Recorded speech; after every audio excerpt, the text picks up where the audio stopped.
Hi guys, வணக்கம். Welcome to MrsSamalayarai. நம்ம இன்னைக்கு பார்க்க போகிற ரெசிபி என்னன்னா ராகி சிமிலி உருண்டை. அதாங்க நம்ம இன்னைக்கு பார்க்க போகிறோம். இந்த ராகி சிமிலி ரொம்ப ரொம்ப ஹெல்த்தியான ஒரு ஸ்நாக்ஸ் ரெசிபிங்க. பெண் குழந்தைகள் இருக்க வீட்டில் இதை வாரத்துக்கு ஒரு வாட்டி செஞ்சு வச்சுக்கிட்டா போதுங்க. டெய்லி ஒரே ஒரு உருண்டை சாப்பிட்டா அவ்வளோ ஸ்ட்ரென்த்துங்க இது.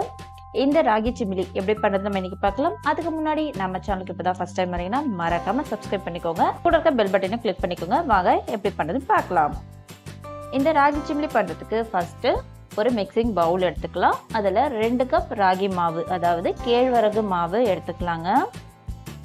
இந்த மாவில் ஒரு 1/4 டீஸ்பூன் உப்பு சேர்த்துக்கலாம். உப்பு சேர்த்துட்டு ஒரு வாட்டி இதை நல்லா மிக்ஸ் பண்ணி விட்டுக்கலாம். நம்ம இந்த மாதிரி ஒரு வாட்டி நல்லா மிக்ஸ் பண்ணதுக்கு அப்புறமா தண்ணி கொஞ்சம் கொஞ்சமாக சேர்த்து இதை நம்ம சப்பாத்தி மாவை விட இன்னும் சாஃப்டாக நம்ம பிசைஞ்சு எடுத்துக்கலாம். இந்த மாவு ரொம்ப ஹார்டாகலாம் பிசையக்கூடாதுங்க. கொஞ்சம் கொஞ்சமாக தண்ணி ஊற்றி சப்பாத்தி மாவை விட கொஞ்சம் சாஃப்டாகவே நம்ம பிசைஞ்சு வச்சுக்கலாம். இந்த ராகி மாவுக்கு நம்ம எடுத்த உடனே நிறைய தண்ணி சேர்க்கக்கூடாதுங்க. ஒவ்வொரு மாவும் ஒரு மாதிரி தண்ணி இழுக்கும். அதனால கொஞ்சம் கொஞ்சமாக தண்ணி தெளித்து இந்த அளவுக்கு சாஃப்டாக பிசைஞ்சு எடுத்துக்கோங்க. பாருங்கள், நான் மாவை பிசைஞ்சிட்டேன். இப்போ இதை 3 பேட்ச் இல்லைன்னா 4 பேட்சாக நான் பிரித்து எடுத்துக்கிறேன். இப்போ இதை நான் 4 பேட்சாக பிரித்து வச்சுட்டேங்க. அடுத்ததாக இப்போ இதை நம்ம அடை மாதிரி தட்ட போகிறோம். அதுக்கு ஒரு எண்ணெய் கவர் இல்லைன்னா வாழை ஏதாவது எடுத்துக்கோங்க. எடுத்துட்டு உருண்டையை இந்த மாதிரி கரெக்டாக உருட்டி இது போல் அடை மாதிரி தட்டிக்கலாம். நீங்கள் ஸ்ட்ரைட்டாகவும் தோசைக்கல்லை வச்சு தட்டலாங்க. ஆனால் சூடாக இருக்கும் போது நம்ம தட்டுறதுக்கு கொஞ்சம் கஷ்டமாக இருக்கும். அதனால் நீங்கள் இந்த மாதிரி தட்டிக்கும் போது இன்னும் ஈஸியாக இருக்கும். நான் தட்டினதுக்கப்புறமா ஸ்டவ்வில் ஒரு பேன் தாங்க வச்சுருக்கேன். அதில் இந்த அடையை சேர்த்துக்கலாம். சேர்த்துட்டு கொஞ்சமாக சுற்றி எண்ணெய் இல்லைன்னா நெய் ஊற்றிக்கலாங்க. நான் எண்ணெய் தான் சேர்த்துக்கிறேன். எண்ணெய் ஊற்றிட்டு ஸ்டவ்வை மீடியம் ஹீட்டு இல்லைனா லோ ஃப்ளேம் இதை ரெண்டுத்துலேயும் வச்சு நம்ம இந்த அடையை நல்லா வேக வச்சுக்கணுங்க. கேழ்வரகு மாவு நல்லா வேகணுங்க. நீங்கள் முடிஞ்ச அளவுக்கு ஸ்டவ்வை சிம்மில் வச்சே நல்லா வேக வச்சுக்கோங்க. இந்த கேழ்வரகு சரியாக வேகலைன்னா வயிற்றுக்கு ஆகாதுன்னு சொல்லுவாங்க. அதனால சிம்மில் வச்சு இந்த மாதிரி 2 பக்கம் திருப்பி போட்டு நல்லா வேக வச்சுக்கலாம். பாருங்க, நல்லாவே வெந்துடுச்சு. இதே மாதிரி மீதி அடையும் நான் ரெடி பண்ணி எடுத்துக்கிறேன். பாருங்க, நான் ரெடி பண்ணிட்டேன். இதை இப்போ சின்ன சின்ன பீஸாக நம்ம கட் பண்ணி எடுத்துக்கலாம். இந்த மாதிரி பிச்சு போட்டுக்கலாம். இந்த மாதிரி பிச்சு போட்டு வைக்கும் போது நமக்கு சீக்கிரமாக ஆறிடும். நான் எல்லாத்தையும் இந்த மாதிரி பிச்சு போட்டேங்க. இப்போ இது நல்லா ஆறட்டும். இது ஆறத்துக்குள்ள நம்ம அரைக்க வேண்டிய பொருள் எல்லாம் கொஞ்சம் அரைச்சிக்கலாம்.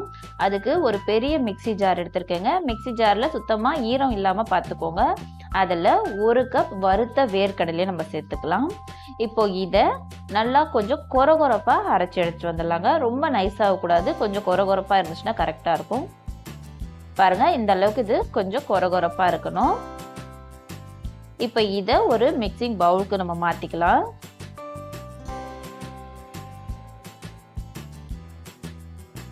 அடுத்ததா அதே ஜாரில் 1/2 கப் உடைச்ச கடலை எடுத்துக்கலாங்க.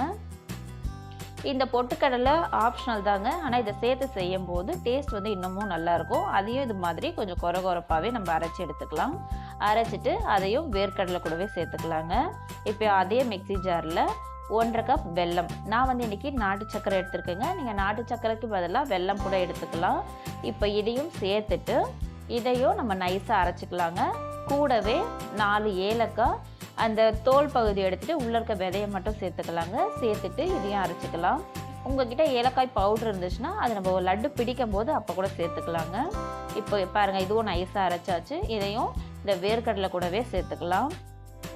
அடுத்ததாக நம்ம அடை ரெடி பண்ணி வச்சோம் இல்லையா, அதை சேர்த்துக்கலாங்க. நான் இன்றைக்கி 2 பேட்சாக அரைக்க போகிறேன். இதை இப்போ நல்லா நம்ம கோஸாக அரைச்சி எடுத்துகிட்டு வந்துடலாம். பாருங்கள், இந்த அளவுக்கு இது நல்லா உதிரியாக வரணுங்க. அந்த அடை சூடாக இருக்கும்போது அரைச்சா இந்த அளவுக்கு உதிரியாக நமக்கு வராது. அதனால நல்லா ஜில்லுன்னு ஆறி இருக்கணும். அப்படி அரைக்கும் போது மட்டும்தான் இது மாதிரி நமக்கு உதிரியாக வரும். நான் இப்போ 2 பேட்சையும் அரைச்சி நம்ம இந்த வேர்க்கடலை கூட சேர்த்துட்டேன். இப்போ இதை நல்லா மிக்ஸ் பண்ணணும். அதாவது எல்லாம் ஒன்று சேர்ந்து வர அளவுக்கு நம்ம நல்லா மிக்ஸ் பண்ணிக்கணுங்க. நம்ம மிக்ஸ் பண்ண அந்த சூட்டுலேயே வெல்லம் நமக்கு நல்லா மெல்ட் ஆகிட்டு லட்டு பிடிக்கிறதுக்கு கரெக்டாக வரும். அதனால இல்லை எண்ணெயோ நெய்யோ நம்ம எதுவுமே சேர்க்க தேவையில்லை. பாருங்க, நான் நல்லாவே மிக்ஸ் பண்ணி விட்டுட்டேன். உங்களுக்கு கலரை பார்க்கும்போதே தெரியும் வெல்லம் வந்து நல்லா மெல்ட் ஆகிட்டு இருக்கு. இப்போது நம்ம எந்த சைஸுக்கு நமக்கு லட்டு வேணுமோ அந்த அளவுக்கு கைக்கு மாவு எடுத்து நல்லா கொஞ்சம் அழுத்தம் கொடுத்து நம்ம உருட்டிக்கலாங்க. நீங்கள் கொஞ்சம் அழுத்தம் கொடுத்து உருட்டினீங்கனாலே நமக்கு நல்ல லட்டு வந்து அழகாக ஷேப்பாக நமக்கு கிடைச்சிரும். பாருங்க, அவ்வளோதான், ராகி லட்டு நமக்கு ரெடி ஆயிடுச்சு. இதே மாதிரி எல்லா மாவுக்கும் நம்ம லட்டு பிடிச்சு எடுத்துக்கலாம். அவ்வளோதாங்க, சூப்பரான கேழ்வரகு சிமிலி உருண்டை நமக்கு ரெடி ஆயிடுச்சு. பெண் குழந்தைங்க இருக்க வீட்டில் கண்டிப்பாக வாரத்துக்கு ஒரு வாட்டி இல்லைன்னா 10 நாளுக்கு ஒரு வாட்டி இது மாதிரி செஞ்சு எடுத்து வச்சுக்கணுங்க. டெய்லி அவங்க ஸ்நாக்ஸ் கேட்கும்போது ஒரு லட்டு சாப்பிட்டாலே போதும். அதுவும் வயசுக்கு வர பெண் குழந்தைங்களுக்கு கண்டிப்பாக செஞ்சு கொடுக்கணும். அது மட்டும் இல்லாமல் வீட்டில் இருக்க பெண்கள் டெய்லி ஒன்று எடுத்துக்கிட்டா போதும், கை கால் இடுப்பு வலி எதுவுமே வராதுங்க. ரொம்ப ரொம்ப ஹெல்த்தியான ஒரு ரெசிபி. இந்த வீடியோ உங்களுக்கு பிடிச்சிருக்கும்னு நினைக்கிறேன். பிடிச்சிருந்தா நம்ம சேனலை மறக்காமல் சப்ஸ்கிரைப் பண்ணிக்கோங்க. தேங்க்ஸ் ஃபார் வாட்சிங்.